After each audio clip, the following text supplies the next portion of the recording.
Let's learn the screwback.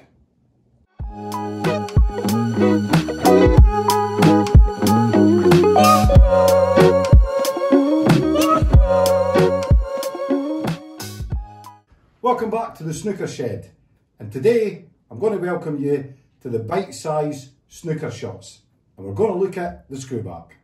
Basically, the screwback shot is getting the cue ball to come back off the object ball. How do we do that? Well, we strike it quite low and we deliver the cue straight through the cue ball. So as you can see, cue ball hit the black, comes spinning back. With this ball we've got on the table tonight, you could actually see the reverse rotation that I've created by hitting it low. So the success to getting a good screwback is 1, striking it as low as possible without chipping.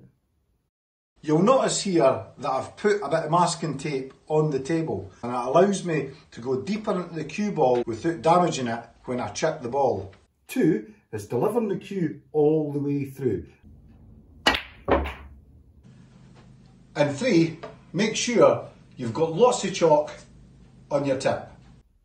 A wee bite-sized look at screwback there. What have we looked at today then? Striking low on the cue ball, striking straight through the cue ball, keeping still on the shot, and a nice loose grip. There's a few other things that we could look at screwback, but we'll do that later on. But for now, I'll see you on the table.